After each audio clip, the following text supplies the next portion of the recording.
Well, it's lovely to see you all again. So let's continue on with the series on the different types of sports tournaments and their organisation.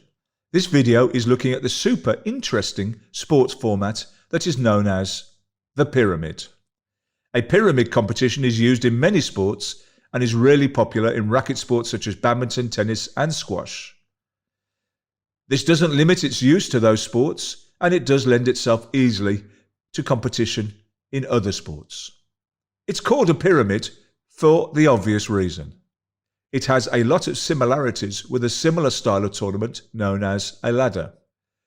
The winning participant will move up a layer of the pyramid each time or stay at the top if they were already the best player. So how does a pyramid work? Well, it works on a system of challenges. The challenges are made by participants and should not or cannot be declined. A challenge can be made against any player in the layer above them in the pyramid. In ladder competitions, you can challenge 1, 2 or 3 above, but in the pyramid, because of the bigger numbers in each layer, a challenge up of just 1 layer is permitted. All games should be played under the same rules, for example, the best of 5 and rally point in badminton, and also at a mutually agreed time and venue between the players involved in that specific match. If the lower placed player wins, then the players swap positions. If not, they stay where they are. This change is implemented immediately by the players themselves. The same 2 players cannot play consecutively. They must make or accept and play another challenge from someone else first. Your pyramid will have a policy on participation regarding holidays and also players not getting involved. If there is a player for whatever reasons not involved and not playing regularly, then they can be warned first and then ultimately removed from the pyramid. A player can have a holiday or a break for injury and have their position protected for a certain period of time. So let's have a look at the pyramid in action. First of all, you might notice a blank part of the pyramid. This has been deliberately left free to show you that the pyramid can function without the complete layers filled. It is best, though, to move players up to prevent empty slots in the higher levels. So let's follow Lionel Chlordane. At present, he is in the bottom layer. He can challenge anyone 1 layer above. He challenges Usain Bolt and wins.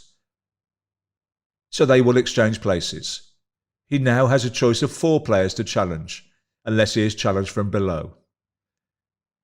He decides to challenge Simone Smiles, and his win streak continues. Remember, if he had lost, the 2 players would stay where they were. His options are less now, and he can choose from 3. He challenges and beats Megan head to toe. 2 more matches, and he will be at the zenith of the pyramid. He can choose between Ronda Southsea or Roger said to her. Would you believe it? He challenges and plays and beats Roger said to her. Only 1 choice now for Lionel. Michelle is a bit worried but has to accept the challenge. Lionel struts onto court as if it was his destiny. He owns the court. It was written in the stars. Unfortunately, it wasn't the fairy tale ending, and he loses to the battle-hardened Michelle Yes easily in straight sets. So both players will stay where they were. So what more do you need to know about the pyramid competition? Unlike other tournaments who need an organiser and administration, they need someone in charge. The pyramid, once it's set up, is managed entirely by its participants. In principle, you can have as many participants as you want in the pyramid. You can make each layer have more players towards the bottom of the pyramid, or even add a complete new layer at its base. It does rely on the honesty of players, and occasionally there has been uncertainty, but those same players involved in the uncertainty, as in other tournaments, would complain, argue and cheat. So the problem is the player, not the pyramid competition. It is a really simple format of tournament to run, and the constantly changing positions keep it very interesting. I have known a pyramid to be running for a long time, and this proves its popularity.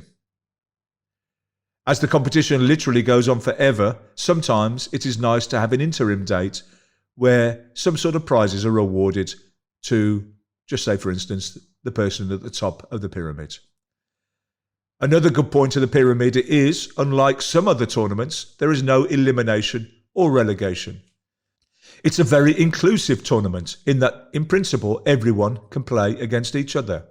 Obviously, the player will need to win games to move up, but if you are good enough, there is nothing to stop you progressing up the pyramid. It's a great way for participants to play against players they wouldn't normally play, and for newcomers to clubs to get involved immediately. There has to be a commitment by players to be flexible in playing. Not all players can play at the ideal time of the challenger. When initially setting up the pyramid, it's best to place the players' names randomly into the pyramid. The layers of the pyramid soon settle down and sort themselves out. When playing in a newbie, it is best they start from the bottom of the pyramid, because putting a player in halfway up the pyramid, if all the layers are full, means that one player has to go down, and that choice of several could be difficult. Anyone leaving the pyramid is fine. Simply remove that person and replace with a player from the layer below. It is best to promote the player on the right of the pyramid in this instance. All of the other players will then follow up the pyramid in a snake-like fashion. Another plus of the pyramid competition is that it can be used as an accurate measure of ability, and that information can be used in seeding and handicapping of players and can be used in other formats of tournaments. You can buy purpose-built pyramids online and name cards are hooked onto them. You should send an email of contact details to verified participants and nothing but the names appear on the card. I remember not having to lock my front door when going out. We are in a different world now, and protect your players' data and safeguard them. There are many other formats of sports tournaments, and the pyramid has many similarities to the ladder. You should check that film out. So that's about it for the pyramid. If you've got any thoughts on the subject or been involved in a pyramid, let me know in the comments below. Just one last thing for me to say is that if you have enjoyed this film, please give it a like and also subscribe, because it really helps the channel. I'm constantly making sports related films, so please come back and see me soon. If you are interested in sports, you really should buy the book, which has thousands of the best sports facts and jokes. It's available online and in all good bookshops.